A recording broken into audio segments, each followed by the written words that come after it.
the time to trust your gut is when you have the knowledge or experience to back it up. Until this point, it's theory or experimentation. And I know I don't work with a lot of 20-year-olds. Yeah. Because they know everything and they don't need any help yet. Right, exactly. But when you ask a man, what's your gut say?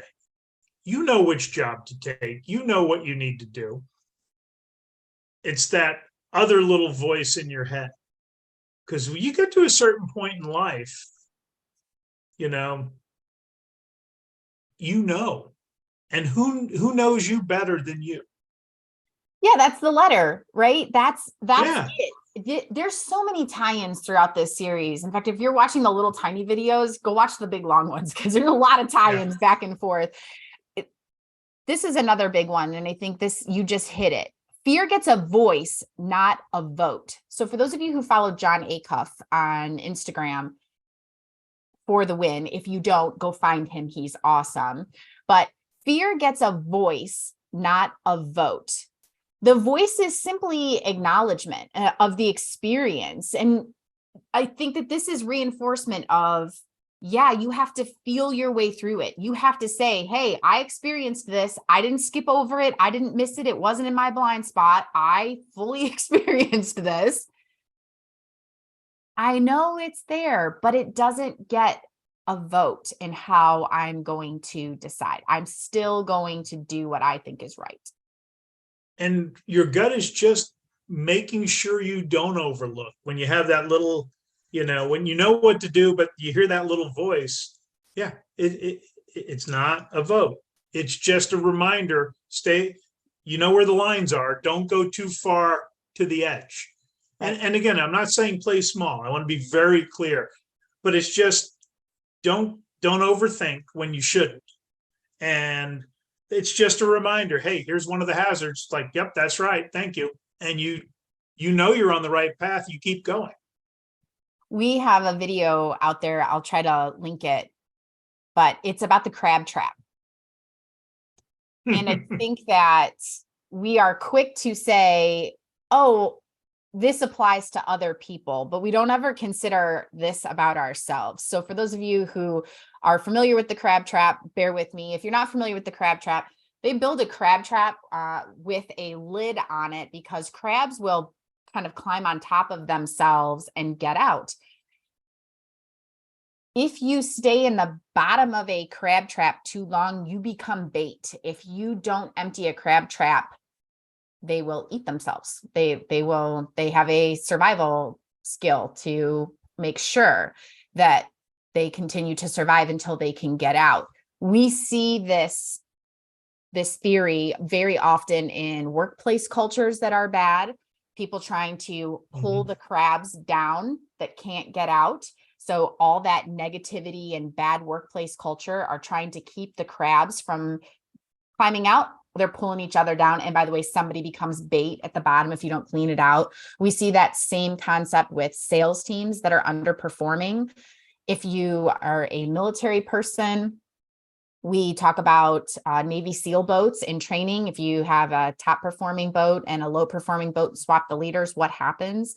They are not still, the results don't swap with the leader.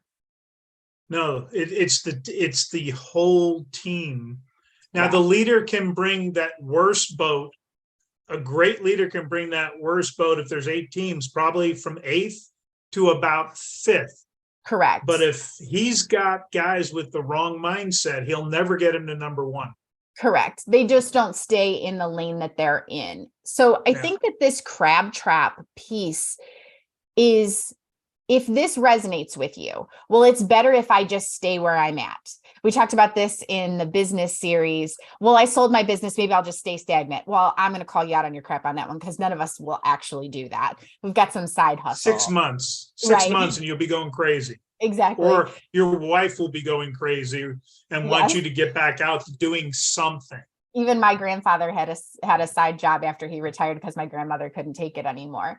But this crab trap piece, I think that you have to keep that in mind. If you stay in the bottom of the crab trap and you let everybody just stay around you safe, let them do the work, you'll become the bait. hmm And I hadn't thought about, so my first job out of college is with an insurance company, and I had a great boss. And I learned from him, you want people to get promoted and out and move up and out, because that reflects, it wasn't about, ooh, that reflects on me, but it does reflect on you. Everyone understood who was producing the desirable employees, the ones that moved up. And there was another department, and I don't remember the manager's name, and I wouldn't say it anyhow. Horrible manager. And it's like the good people all left because nobody would work for that manager. And the one that stayed back was the bait, because he was a low performer who, because there was turnover, because all the good people left, because he was there, it kind of gave him cover to not perform. And we're talking in 3 years, 5 people left. And this is a department of 2 or 3, so every time somebody left, anyone who had their stuff squared away moved on their own. And other people who didn't know how to deal with a bad manager, they ended up either becoming the bait or getting let go because they had problems. When what happened was we had an organization that didn't deal with a manager problem. Yeah. Well, it's either a people problem, a process problem, or a management problem. You pick, and it can't be 2. So pick your first one wisely. Yeah. Yeah. And I was blessed to have, honestly, one of the top 2 managers in that office. There was one other one that took care of his people and developed his people too. And like I said, I'm just very fortunate, to have had that demonstrated for me. Yeah. Yeah.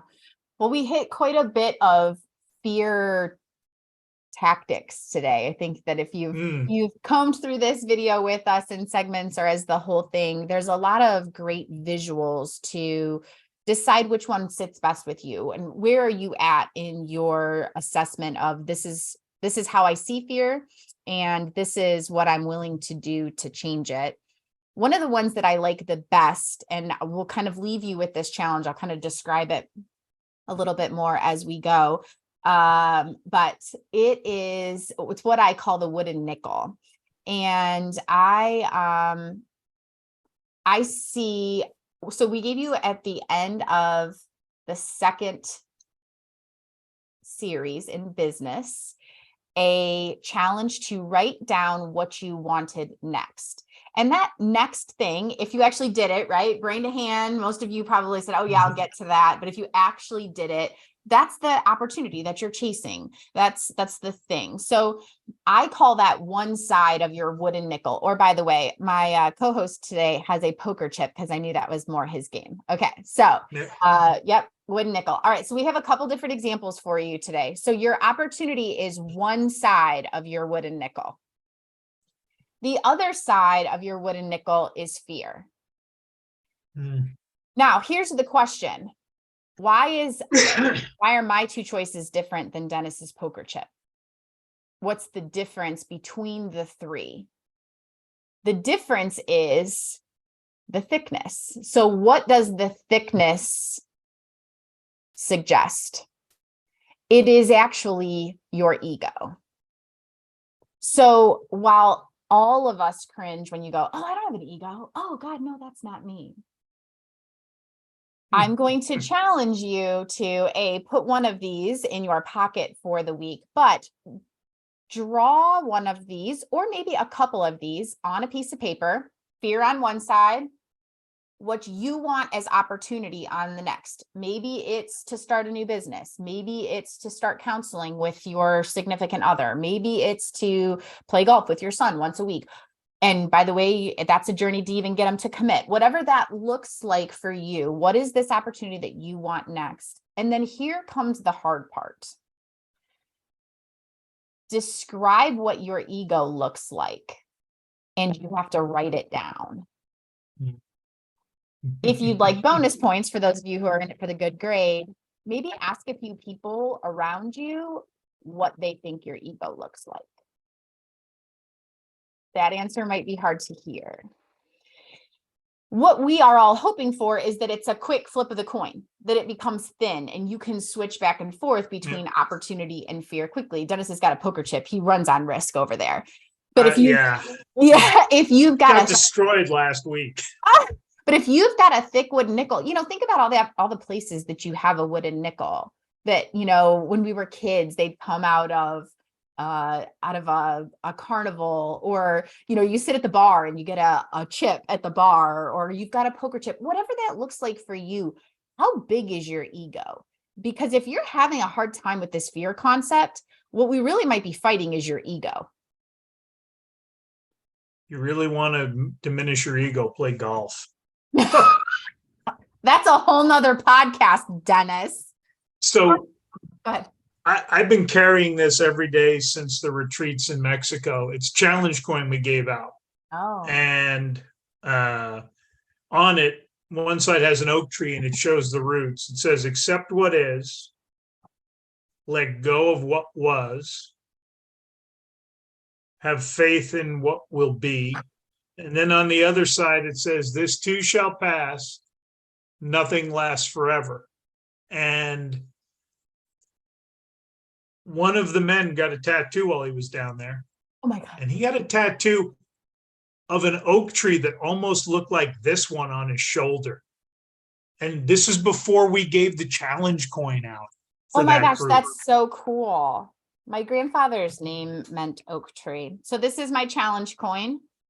This is for the cemetery that my dad is buried in, and I run the women's auxiliary. So this concept is not, you can see that it's got the military flag. Oh, the flag, cool. Yeah, this concept is one that means a lot to a lot of people. Like if you're in the military, this is a real thing. If you're in AA, this is a real thing. There's plenty of people that have a significant coin somewhere in their life. Mine sits in a plastic container. How aware are you of how thick your coin is in your life? I think is the question here. I have found on a couple of times where I've had some thought that had to be put into some things since getting this, I've realized that my hand is in my pocket and I'm doing this. Yeah, and I think that we'll add to the call to action for this week. Put something in your pocket, not a coin, but something that's different. So when you reach in your pocket, you realize, oh, by the way, I'm supposed to be doing that thing. Or am I acting out of fear? What am I doing today to go after that opportunity? Is my ego in check? Whatever question you need to be asking. Because again, like Dennis mentioned at the beginning of this section specifically, there's not a tried and true cookie cutter answer to this. It's different for everybody. There's no fancy book list for you to read and get the answer in the end. I had a client get mad at me, former client. We're talking. Well, we had done the coaching, but I stay in touch. He goes, you never had me read this book. And he named a book that I almost always assign. And I'm like, that is a little odd. And we started talking about it and we covered everything in the book. It just was never the right book at the right time for him. Sure. And then after the fact, he finds it and he's like, you should have told. And I'm like, didn't we cover it? And he's like, well, we did cover everything. That's really weird. I'm like, you're one of guys I can count on one hand I hadn't had read that book. And I don't know why, but it just wasn't right for you at that time. There's another example of if you're supposed to learn it at this point, or if you're not, that's that life's about experiences, and it's going to happen in a certain order. It's how we approach them and what our perspective is on it. So, and having something in your pocket is a great idea because it keeps you from going on autopilot or doing that what I always do. Because let me tell you, when you reach into your pocket, and I have had rocks in the past. So when I go hiking on my solo hiking trips, Kat, I always bring a rock home, at least one. Yes. And I've got them, literally a bunch of them sitting over on where the printer is. And probably not supposed to take them from national parks. Not that I would or do. I take them from nearby. Uh, but there's just that rock that catches my eye. And I found for a while, I will on the trip play with that rock, you know. And again, it's just a reminder to not just sleepwalk through life. Yeah. We need to be intentional in creating the life that we want, which takes us away from the things we don't want. Yeah, sometimes, for sure, for sure. All right, well, so this is the end of our recorded series. So you have your call to action. Take your coins and draw them out. If you need help with three-dimensional drawings, you can Google that. Fear on one side, your opportunity. So if that's your homework from the Section 2 series, or if you just have a new one or a bigger one, you can have more than one coin, by the way, when you draw them out. And then describe what your ego looks like in the middle. We'd love to see those comments underneath the video, or you can message Dennis or I. And then we're going to get ready for a live, Dennis, on April 20th. And they can show and share those drawings then. Oh, yeah, for sure. If you are feeling brave and you would like to do that, I will be happy to open up the floor to people who'd like to share those drawings if you'd like to do so. So you have between now and April 20th at 2 p.m. Eastern. We will be live on YouTube for you to talk to us about any questions that we left lingering, or comments and emotional outbursts that you have about the things that we suggested would be good ideas. And we'd love to have you. So Dennis, tell us a little bit about where they can find you prior to that. Manoflegacy.org, and my email is denniscollins@manoflegacy.org. And then also I am daily on mentoring.men, our men's community. So reach out. I have good boundaries. I'm available pretty much 6 days a week, you know, for men that need someone to talk to. Okay, I love that. All right, and you can find Oxygen at Oxygen Coaching on YouTube, and info at oxygencoachinggroup.com allows you to reach out to one of my staff and have somebody get you the resources that you're requesting, because they could be broad. So we can get somebody in touch with you.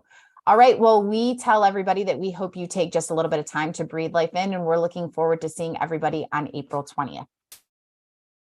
See y'all.